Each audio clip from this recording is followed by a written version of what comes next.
आज मैं बिहार के आरा में घटित प्राचीन घटना कहानी को लेकर आया हूँ, जो शायद किसी को इसके बारे में न पता हो। कुंती का त्याग, बकासुर वध। पांडव अपनी माँ कुंती के साथ वन में भ्रमण कर रहे थे। वे ब्राह्मणों का भेष धारण किए हुए थे, भिक्षा मांगकर खाते थे और रात में वृक्ष के नीचे सो जाया करते थे। भाग्य और समय की यह कैसी अद्भुत लीला है, जो पांडव हस्तिनापुर राज्य के भागीदार हैं और जो सारे जगत को अपनी मुट्ठी में करने में समर्थ हैं, उन्हीं को आज भिक्षा पर जीवन यापन करना पड़ रहा है। दोपहर के बाद का समय था। पांडव अपनी माँ कुंती के साथ वन के मार्ग से आगे बढ़ते जा रहे थे। सहसा उन्हें वेद व्यास जी दिखाई पड़े। कुंती दौड़कर वेद व्यास जी के चरणों में गिर पड़ी। उनके चरणों को पकड़कर बिलख बिलख कर रोने लगी। उसने अपने आंसुओं से उनके चरणों को धोते हुए उन्हें अपनी पूरी कहानी सुना दी। वेद व्यास जी ने कुंती को धैर्य बताते हुए कहा, आंसू बहाने से कुछ नहीं होगा। जो ऊपर पड़ा उसे धैर्य से सहन करो। जब अच्छे दिन आएंगे फिर सब कुछ ठीक हो जाएगा। चलो मेरे साथ चलो, मैं तुम्हें एक स्थान बताए दे रहा हूँ। कुछ दिनों तक वहीं रहकर समय काटो। वेद व्यास जी पांडव को एक नगर में ले गए। उस नगर का नाम एक चक्रा था, जो आज के बिहार राज्य में शाहाबाद जिले में आरा नामक एक बड़ा नगर है। महाभारत काल में आरा को ही एक चक्रा के नाम से पुकारा जाता था। उन दिनों एक चक्रा में केवल ब्राह्मण ही निवास करते थे। वेद व्यास जी पांडव को एक चक्रा में पहुंचाकर चले गए। पांडव एक ब्राह्मण के घर में निवास करने लगे। पांचों भाई प्रतिदिन भिक्षा मांगने के लिए जाया करते थे। भिक्षा में जो अन्न मिलता था उसी से अपने जीवन का निर्वाह करते थे। उन दिनों एक चक्रा में एक राक्षस के द्वारा बड़े जोरों का आतंक फैला हुआ था। उस राक्षस का नाम था बकासुर। वह दिन में वन में छिपा रहता था, रात में बाहर निकलता था और एक चक्रा में घुस जाता था। जिसे भी पाता था मार डालता था। खाता तो एक ही दो आदमी को था, पर 15-20 आदमियों के प्राण रोज जाते थे। आखिर एक चक्रा के निवासियों ने बकासुर से एक समझौते किया। प्रतिदिन नगर का एक आदमी अपने आप ही बकासुर के पास पहुंच जाया करेगा और बकासुर उसे मारकर खा लिया करेगा। एक ही आदमी की जान जाएगी, व्यर्थ में मारे जाने वाले लोग बच जाया करेंगे। बकासुर ने भी इस समझौते को स्वीकार कर लिया। उसे जब बैठे बिठाए ही भोजन मिल जाता था तो वह समझौते को स्वीकार न करता तो क्या करता। उसने समझौते को स्वीकार करते हुए चेतावनी दे रखी थी कि अगर समझौता का उल्लंघन किया गया तो वह एक चक्रा को उजाड़कर मिट्टी में मिला देगा। बस उसी दिन से क्रम से एक घर का एक आदमी बकासुर के पास जाने लगा। बकासुर उसे खाकर अपनी क्षुधाग्नि को शांत करने लगा। संजोग की बात, एक दिन उस ब्राह्मण के घर की बारी आ गई, जिसके घर में पांडव अपनी माँ के साथ निवास करते थे। दोपहर के पूर्व का समय था। कुंती अपने कमरे में बैठी हुई थी। उस दिन भीम किसी कारण बस भिक्षा मांगने नहीं गया था। वह भी कमरे के भीतर कुंती के पास ही मौजूद था। सहसा कुंती के कानों में किसी के रोने की आवाज आई। रोने और विलाप करने का वह स्वर उस ब्राह्मण के कमरे से आ रहा था, जिसके घर में वह ठहरी हुई थी। जब कुंती से विलाप का यह सकरुण स्वर सुना नहीं गया तो वह ब्राह्मण के कमरे में जा पहुंची। उसने वहां जो कुछ देखा उससे वह सन्नाटे में आ गई। ब्राह्मण के कुटुंब में 3 ही प्राणी थे, ब्राह्मण, ब्राह्मणी और उसका एक पुत्र, जुआ पुत्र। तीनों बिलख बिलख कर रो रहे थे। हाय हाय, अब क्या होगा? अब तो सब कुछ मिट्टी में मिलकर रहेगा। कुंती ने तीनों को रोता हुआ देखकर ब्राह्मण से पूछा, विप्रवर, आप तीनों इस प्रकार क्यों रो रहे हैं? क्या मैं जान सकती हूँ कि किस दारुण कष्ट ने आप तीनों को अत्यंत दुखी बना रखा है?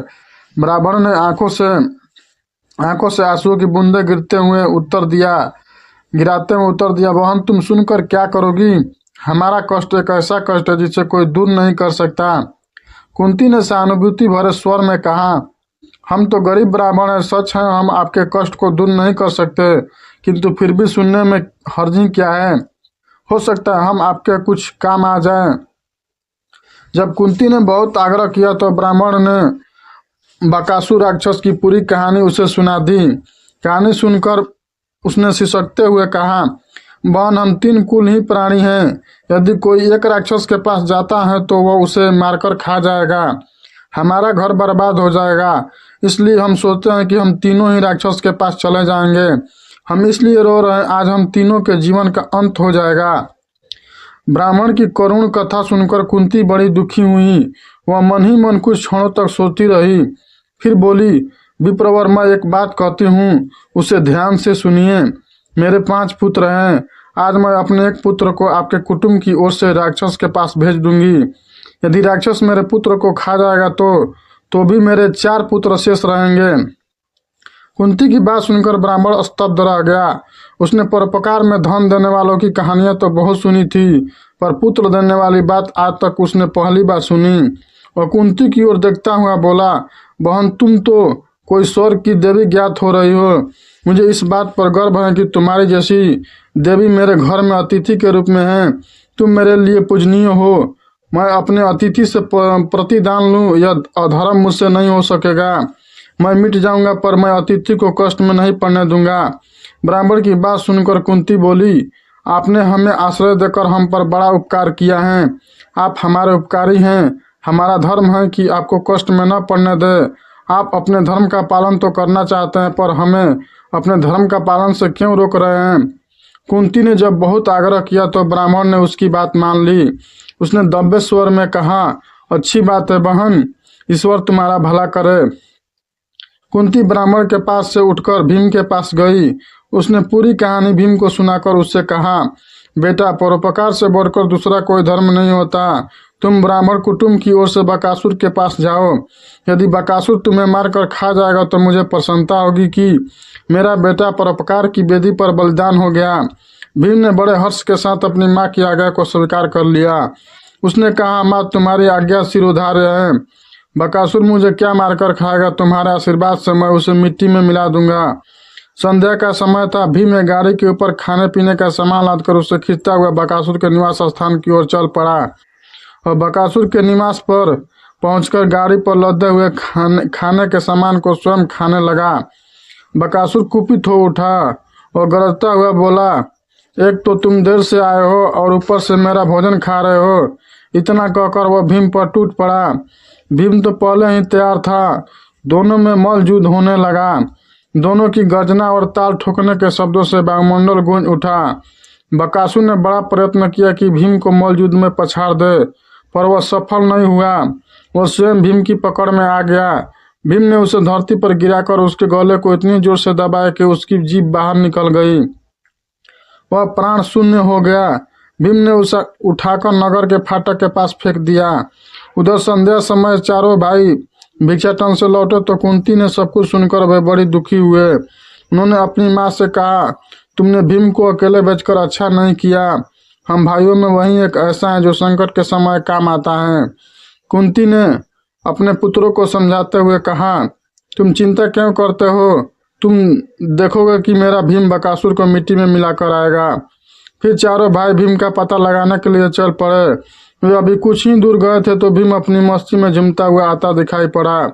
चारों भाई दौड़कर भीम से लिपट गए। भीम ने उन्हें बताया कि उसने किस तरह अत्याचारी बकासुर को नरक में पहुंचा दिया है। भीम ने घर पहुंचकर अपनी माँ के चरण स्पर्श किए। उसने कहा, माँ, तुम्हारे आशीर्वाद से मैंने बकासुर का संहार कर दिया। अब एक चक्रा के निवासी सदा सदा के लिए भयमुक्त हो गए। कुंती ने भीम का मुख चूमते हुए कहा, बेटा भीम, मुझे तुमसे यही आशा थी। मैंने इसलिए तो तुम्हें बकासुर के पास भेजा था। प्रभात होने पर एक चक्रा निवासियों ने नगर के फाटक पर बकासुर को मृत अवस्था में पड़ा हुआ देखा। उन्हें जहाँ प्रसन्नता हुई वहाँ आश्चर्य भी हुआ। बकासुर का वध किसने किया? क्या ब्राह्मण ने? एक चक्रा के निवासी दौड़े दौड़े ब्राह्मण के घर पहुँचने लगे। थोड़ी ही देर में ब्राह्मण के घर पर बहुत बड़ी भीड़ एकत्रित हो गई। ब्राह्मण के जयनाद से धरती और आकाश गूंजने लगा। ब्राह्मण ने भीड़ को शांत करते हुए कहा, भाइयों, बकासुर का वध मैंने नहीं किया है। उसका वध तो मेरे घर में ठहरी हुई ब्राह्मणी के बेटे ने किया है। एक चक्रा के निवासी इस बात को तो जान गए कि बकासुर का वध ब्राह्मणों के घर में टिकी हुई ब्राह्मणी के एक बेटे ने किया है, किंतु अधिक प्रयत्न करने पर भी वे यह नहीं जान सके कि ब्राह्मणी कौन है और उसके 5 बेटे कौन हैं। किंतु जानने पर यह भी हुआ कि एक चक्रा निवासी ब्राह्मणी और उसके पुत्र का बड़ा आदर करने लगे। स्वयं रावण भी गर्व अनुभव करने लगा कि जिस ब्राह्मणी के पुत्र एक चक्रा के निवासियों को सदा सदा के लिए संकट मुक्त करा दिया है, वह उसके घर में अतिथि के रूप में टिकी हुई है।